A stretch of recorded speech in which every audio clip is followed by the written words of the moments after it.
In the past, I've done a couple projects together with Alpha Model to show you guys what their kits are actually like to be built. Now, there are a few more on the horizon, first of which is the Mclaren 720S. So as always, let's have a look at the box and the general contents and then go into a bit more detail further on in the video.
So when you're looking at the total part count of this kit, it is not as high as your standard plastic injection molded kit.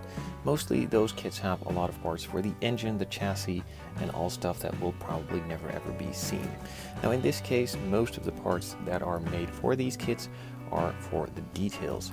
I'm talking about some of the additional photo etch parts, but also a lot of incredible details on the interior and exterior. The chassis on these kits is a bit simple, but that to me is totally fine, as it will be hidden anyway, and therefore it's good enough that they pay attention to the exterior and interior, which is for me the most fun to build and also to show you guys. So let's go through the parts for the interior and check those out. So for the interior, you get a whole lot of resin molded parts and also a small part of some photo etch sheet with some of the speaker grills and mesh. There is also a bigger sheet with more details, but that will come later.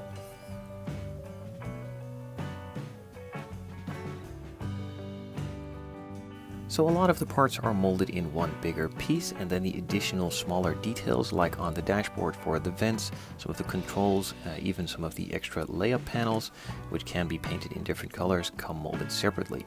So it's a lot easier to paint and detail this and make it look good and clean, as if this would be masked off, it's a lot harder to get that looking nice and sharp. And with this part now being separate, it's a lot easier to get that cool color differentiation and building it in a nice finish overall.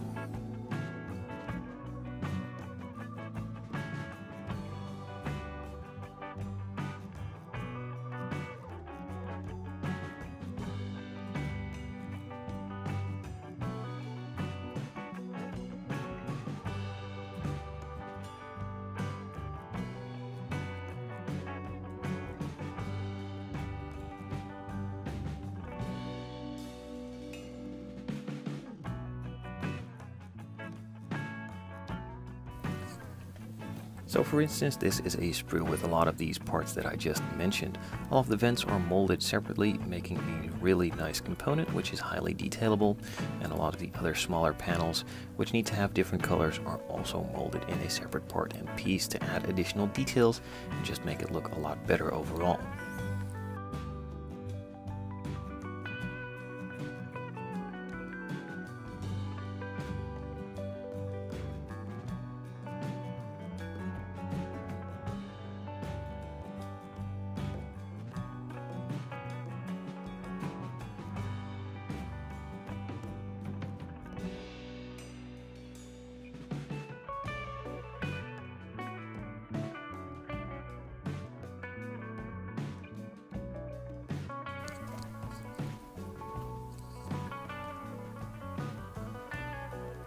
So the amount of detail that they've gone through is really nicely shown in this center console piece.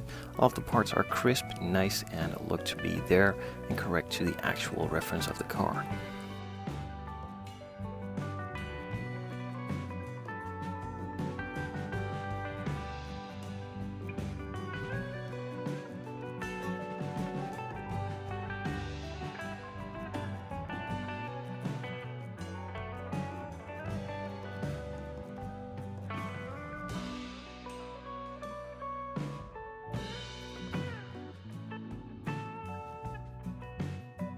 If that first small sheet of photo etch wasn't enough for the additional details on the interior, then this second one must please the eyes. There are a lot more small buttons, even the pedals, and some other details from all around to be added here. And of course it also has some of the mesh exterior trim and molding for on the exterior, and also a nice set of brake discs.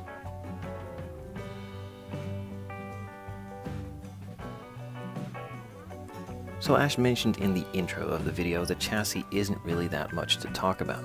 It does have some nice wheels for front and rear, which are different widths, and I'm pretty sure also a different diameter. The tires are nice and cleanly molded in some black rubber, and overall just look really good.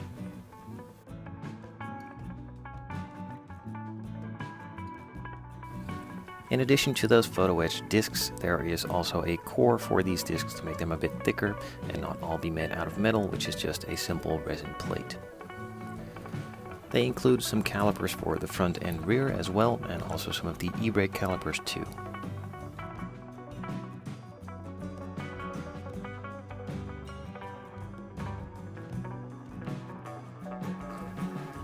The wheels are mounted in the same way they have been with all of their kits, just a simple block, a screw to go through them, and just glue it all together, with some also pre-positioned points for the calipers to glue in as well.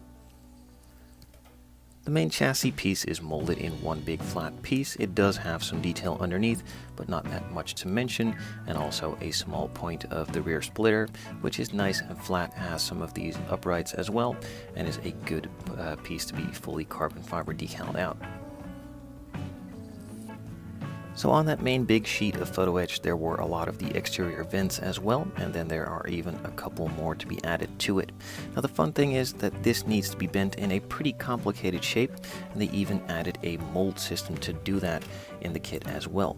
So we have one half of the mold, which is the one side, and of course then there is the other side as well. You put these two together with the photo etch piece in between, and then just press them tightly, and it should form the part nicely. Just like the interior, the exterior is also thought out extremely well, with pretty much no detail left behind. All of the parts that needed to either be a different color or were too complicated to be put together in one are molded separately and nicely at that. So as you can see, the doors are molded separately and they can just be put in easily. But the reason this is done, of course, is because of all of the sharp angles and holes behind the door. You just put it in and you can paint it all together if you want, or as a separate piece if you so desire. The mold lines on all of these parts are also incredibly pretty much non-existent. They are all underneath and therefore hidden really well and doesn't really require any cleanup.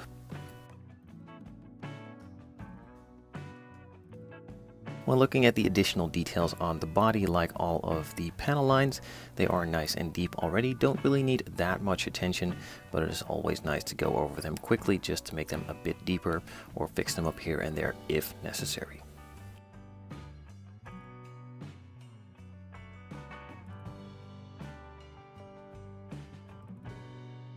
Now alongside the main body you of course get the two door panels as well, and a variety of extra additional parts too. A lot of the vents and scoops also come molded separately, and in this case I'm going to apply a lot of carbon fiber, so that's a real good thing on this kit, as it's nice to have them as a separate piece instead of molded into the body, which makes it a lot easier to cover them in carbon and also paint them in a different color for the base underneath the carbon.